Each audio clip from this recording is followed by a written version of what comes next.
Steam Deck news is a Steam Deck? Let's get to the news. This one really stuck out at me. Ukraine is fielding machine gun turrets remotely controlled by the Steam Deck video game system made for playing fucking Halo.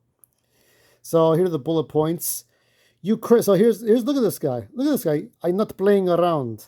I'm not playing. Ukraine is using Steam Decks to control remote turret guns on the battlefield. Steam Deck is a popular platform used for playing video games. A video shared online shows the device in action.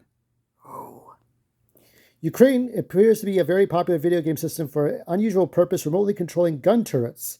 The use of the Steam Deck platform to control the unmanned machine gun system highlights the confirmed influence of modern technologies in the Ukraine war, something also evident in the prevalence of drones. It also highlights a tendency to employ systems in ways outside of what they are intended to do, as in the case here. Over 100 occupiers monthly. One of the first robots on the front line is the remote turret Shablia for 7.62 M240 or M2 machine guns. It is with this turret that Ukrainian defenders destroy enemy personnel and lightly armored targets. The turret can be controlled by the portable Steam Deck system and also has a thermal imager, rangefinder, and wide-field cameras, and can fire at a distance of over 3 miles. How about that? I don't see Nintendo doing this. War of robots Oh, and shit. drones. Since in this way, a huge number of lives are saved without losing the effectiveness of destroying the enemy. I'll tell you what, that's the one thing I like Ukraine over Russia for. Shit. I can see Vladimir's like, give me Steam Deck, please. I will give you a mansion. Give me your Steam Deck, please. That's something else. All right, so let's look at some less exciting news, and I'll tell you a little story about my Steam Deck that happened over the weekend. Oh, we got some other news. Doom plus Doom 2 enhanced versions get Steam Deck verified. Now the upgraded enhanced releases of Doom and Doom 2 from Night Dive Studios and id Software available. Valve has given it a fresh test to get its Steam Deck verified. So important. Not just like playable, but verified. So back in August, it was announced the new edition bundles the two games together with quite a number of upgrades and extras and make them a lot nicer to play on modern platforms without going through GZ Doom and others. For others who simply just want to click and play, it's great. Previously, they were noted to be unsupported. This was left over from when the Steam package was just the original Doom. It's not clear why it was tagged as unsupported to begin with, though, as many reports showed it working well. I'm still waiting on Sonic Adventure 1 to be verified. I mean, I don't know what's going on with that. But we ain't getting no Adventure 1. I have Adventure 2, which is fine. I can still play that. Anyway, now Valve has confirmed it thankfully click and play on the Steam Deck, and the bundle is verified as of September 8th. So you can get this on the Nintendo Switch if you want, or if you want the best version, you can get it on the Steam Deck. They have I think I still have Doom Eternal on the damn on the Nintendo.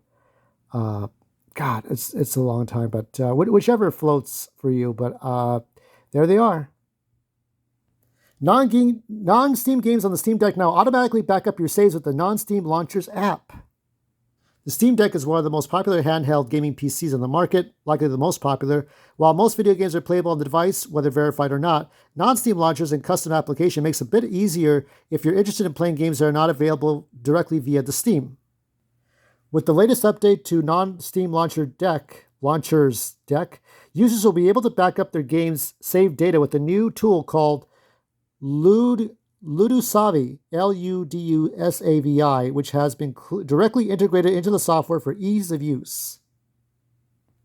As mentioned, Ludusavi will enable players to back up their game's save data on Steam Deck as well as Proton saves, which adds to seamlessness with wider compatibility. Further, it has a cross-platform tool so it can be used on multiple game stores, including Epic Games, Battle.net, EA App, GOG, Galaxy, and much more. You can download it from its GitHub page. Ludusavi is for games that are not directly from Steam or lack Steam Cloud saves. The new tool comes bundled with non-Steam library, so it is easy to integrate the tool. To start backing up game save data, players have to use the tool to scan their library and back up their games.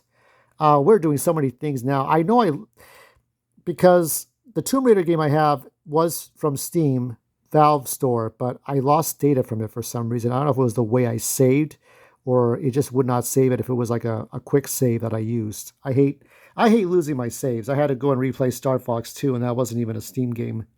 Now, funny story, because I'm assuming this concerns my my Steam Deck here, but I was trying to get Ratchet and Clank to work, And there are times. Has anybody played Ratchet and Clank Rift Apart on the Steam Deck? Not the PS5, but the Steam Deck, and maybe the PC as well. Because I tried to get it to run, and I've had no soft crashes, I've had no lockouts or return to menu, but there are times where it would go back, like it would go like 10 frames a second. Like the frame rate would go like just like Star Fox 2, it would go down to 5 to 10 frames a second. And you would see like you would literally see like glitches on the screen to where it's like right.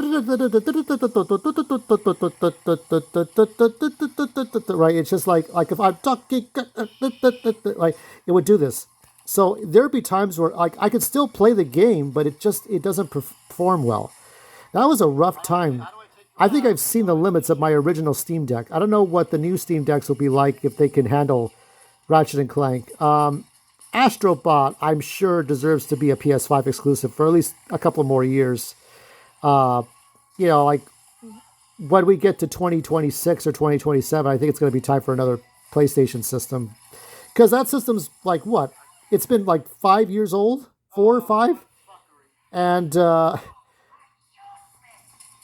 or 5 years old, and that's like they barely got a mascot now. I mean, what's that mascot going to do for them? What is Astrobot going to do?